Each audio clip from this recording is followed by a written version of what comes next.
Hello, my name is Kevin Curtis, and we're going to talk about the endocrine system today. The endocrine system is involved in the manufacture and distribution of hormones throughout the body for the purpose of coordinating the activity of body tissues and maintaining homeostasis. Hormones are made of amino acids or steroids and are secreted from the endocrine glands directly into the bloodstream at particular times and in exact quantities to act on their target organ cells. Hormones have many functions throughout the body, and some function in multiple ways. They function by binding a specific receptor site on the cell surface or inside the target cells, not unlike the way a key fits into and opens a specific lock.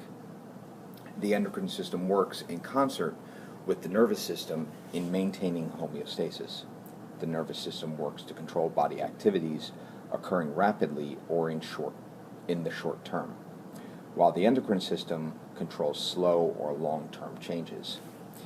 In the male and females, we have the pineal gland, the pituitary, thyroid and parathyroid, the thymus gland, the adrenal glands, the pancreas.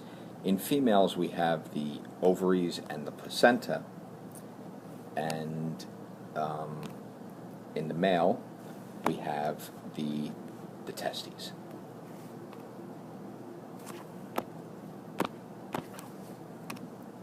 Okay, so the pituitary is located just below the hypothalamus of the brain, weighs about half a gram, while playing a major role in the control of the endocrine function throughout the body, like a master control center for the endocrine system. The pituitary gland is divided into two sections, the anterior and the posterior lobes. The anterior lobe functions differently from the posterior lobe, contains different cells in which it produces growth hormone, prolactin, follicle-stimulating hormone, luteinizing hormone, and thyroid-stimulating hormone. Also produces adrenocorticotropic hormone and melanocyte-stimulating hormone. The posterior lobe contains oxytocin and antidiuretic hormones, which are produced in the hypothalamus and are transported to the pituitary via nerve fibers. So here we have the pituitary gland and the pineal gland.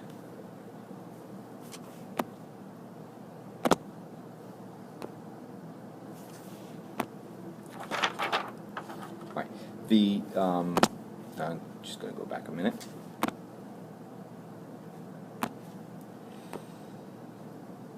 The pineal gland is located in the intracranial space surrounded by the brain.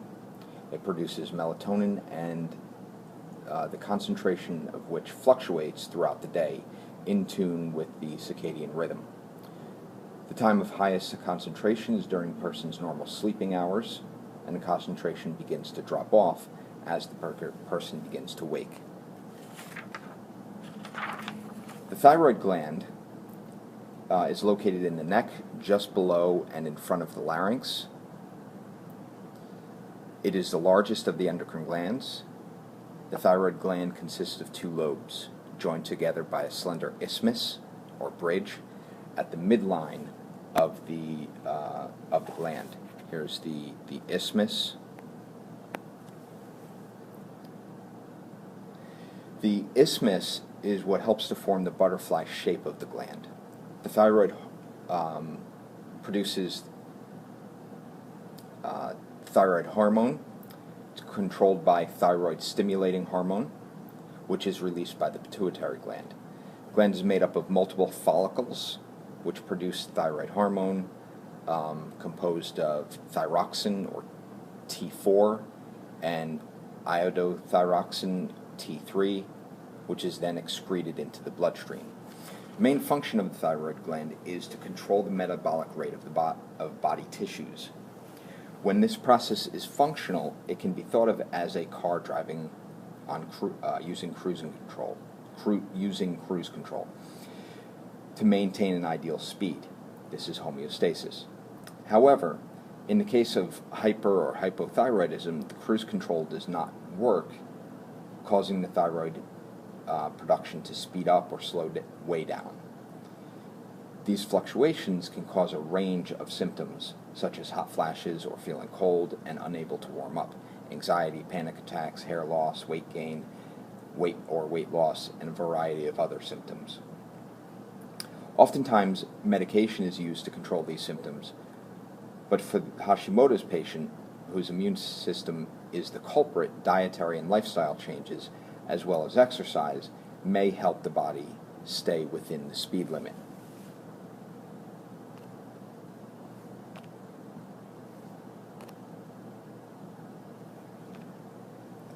Okay. The parathyroid gland generally is made up of 4, but sometimes there's 3 pea-sized glands. You can see them right here. Okay, and they're located just behind the thyroid gland. Here you have the thyroid gland. This is a posterior view, so we're looking from the back. Each gland consists of a fibrous tissue capsule and 2 types of cells, chief cells and oxyphil cells. Chief cells produce parathyroid hormone, which function to raise the concentration of calcium and reduce the concentration of phosphate ions in the blood. This can be thought of like a lock system for a canal, letting the concentration of one substance increase while the concentration of the other drops. Oxyphil cells produce oxytocin and plays a role in maternal behavior, lactation, selective social bonding, and sexual pleasure.